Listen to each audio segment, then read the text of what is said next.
Hello everyone, welcome to smart study with Anu. I hope आप सभी बहुत अच्छे होंगे और अपनी प्रिपरेशन भी अच्छी तरीके से कर रहे होंगे। आज के सेशन में हम सीडीपी के कुछ इम्पॉर्टेंट क्वेश्चंस डिस्कस करेंगे जो आपके एग्ज़ाम में आपको देखने को मिल सकते हैं। तो आइए सेशन शुरू करते हैं। शुरू करने से पहले आप चैनल को ज़रूर सब्सक्राइब कर लें और अपने दोस्तों के साथ भी शेयर करें।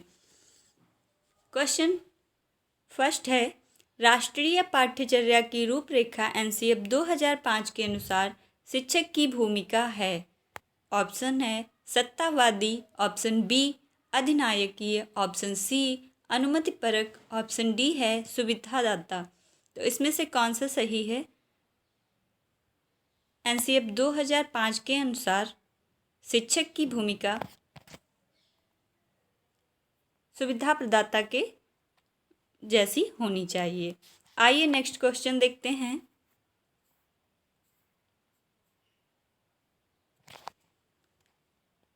इसमें से कौन पाठ्यचर्या एनसीएफ 2005 का मार्गदर्शी सिद्धांत नहीं है?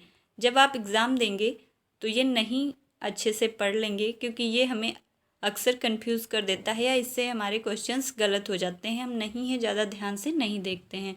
इसके ऑप्शंस पढ़ेंगे। ऑप्शन ए है ज्ञान को स्कूल के बाहरी जीवन से जोड़ना, पढ़ाई को रटन प्रणाली से मुक्त करना, अंग्रेजी भाषा में शिक्षा देना, बच्चों को चहुमुखी विकास के अवसर उपलब्ध कराना।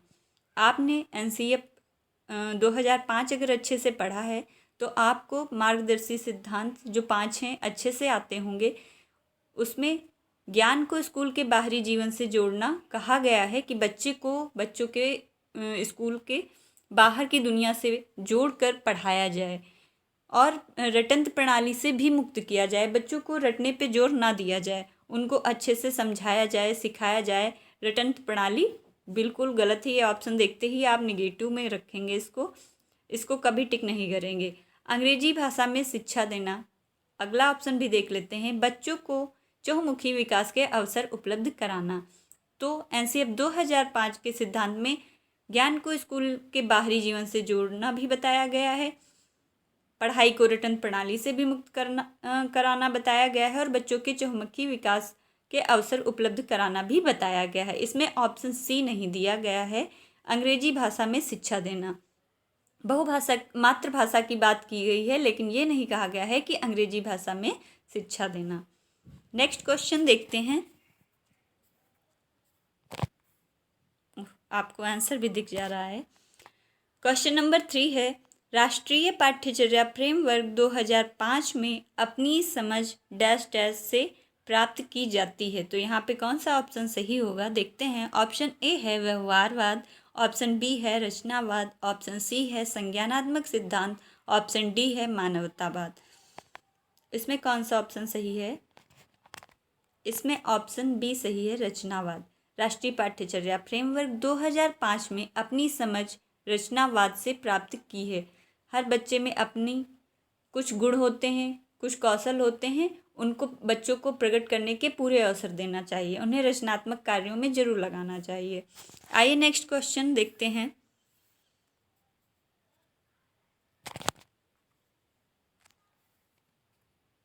एनसीएफ 2005 बल देता है। ऑप्शन ए है करके सीखने पर, ऑप्शन बी है रटने पर, ऑप्शन सी है समस्या हल करने पर, ऑप्शन सी है ये सभी।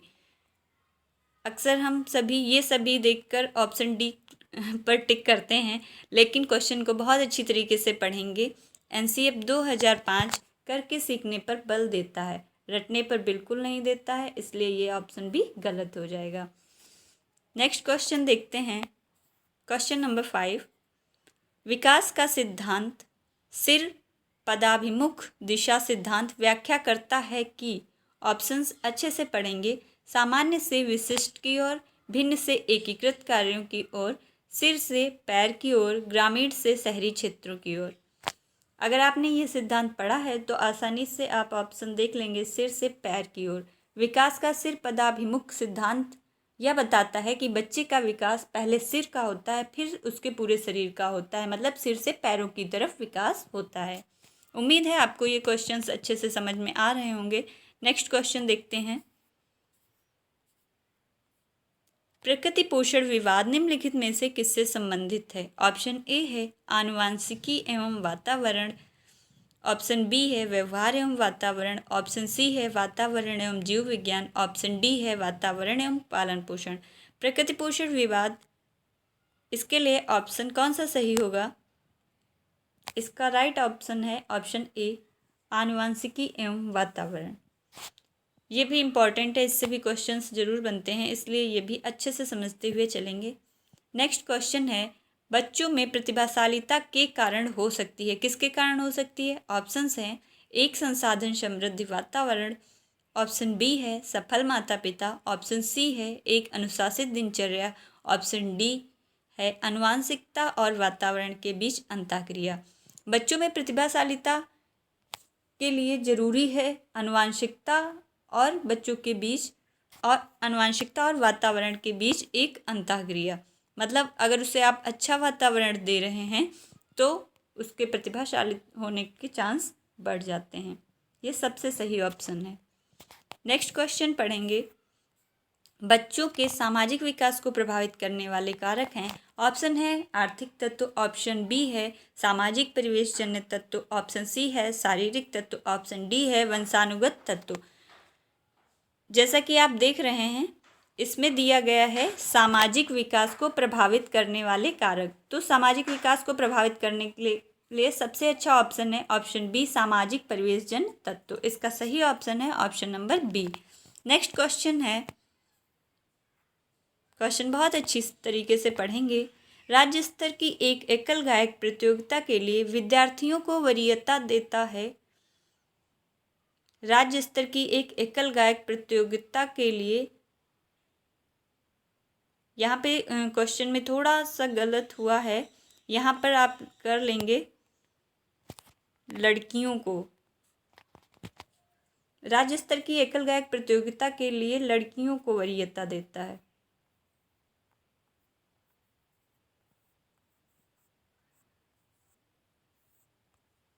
लड़कियों को वरीयता देता है तो यह दर्शाता है वैश्विक प्रवृत्तियां, परियोजनात्मक उपागम, प्रगतिशील चिंतन, लैंगिक पूर्वाग्रह। अगर सिर्फ गाने में सिर्फ लड़कियां ही गा सकती हैं और खेलने में सिर्फ लड़के ही खेल सकते हैं तो ये दर्शाता है लैंगिक पूर्वाग्रह को। इसका ऑप्शन डी सही। ये क्वेश्चन टाइप करते हुए थोड़ा गलत हो गया है, इसके लिए माफ़ी चाहेंगे। नेक्स्ट क्वेश्चन है, नेक्स्ट और लास्ट, कक्षा में सभी लिंगों में जेंडर रूढ़िवादिता कम करने और विकास एवं प्रभावशाली पद्धति कौन सी है? कक्षा में सभी लिंगों में जेंडर रूढ़िवादिता कम करने और विकास के लिए प्रभावशाली पद्धति कौन सी है? ऑप्शन है लिंगों के जैविक अंतरों की उपेक्षा करना और उन्हें अस्वीकार करना। देखने से ही ये गलत है। अगर आप सभी लिंगों के अंतरों की उपेक्षा करेंगे और उन्हें अस्वीकार करेंगे तो इससे कैसे रूढ़िवादिता कम हो सकती है? समाज में चित्रित लिंग भूमिकाओं को प्रबल करना, नहीं, ये भी गलत है। एक ही लिंग के योग्यता समूह बनाना, इससे भी नहीं होगा। क्रियाकलाप के लिए मिश्रित लिंग समूह बनाना, और ये ऑप्शन सबसे सही है ऑप्शन नंबर डी। और समूह बनाना और विचार विमर्श करने को प्रोत्साहित करना। क्रियाकलाप के लिए मिश्रित लिंग समूह बनाना और विचार विमर्श को प्रोत्साहित करना, ये सबसे सही ऑप्शन है। क्योंकि अगर आप लड़के और लड़कियों दोनों का समूह बनाते हैं और दोनों के साथ ही विचार विमर्श करते हैं, ऐसा नहीं करते हैं कि खेलने में सिर्फ लड़के और गायन प्रतियोगिता में सिर्फ लड़कियां जाएंगी, तो इससे रूढ़िवादिता कम की जा सकती है और विकास के लिए प्रभावशाली पद्धति भी हो सकती है। आज की क्लास में हम इतने ही क्वेश्चंस करेंगे। उम्मीद है आपको क्लास बहुत अच्छे से समझ में आई होगी। कमेंट बॉक्स में ज़रूर बताएं कि आपको कैसा लग रहा है, समझ में आया या नहीं आया। Thank you.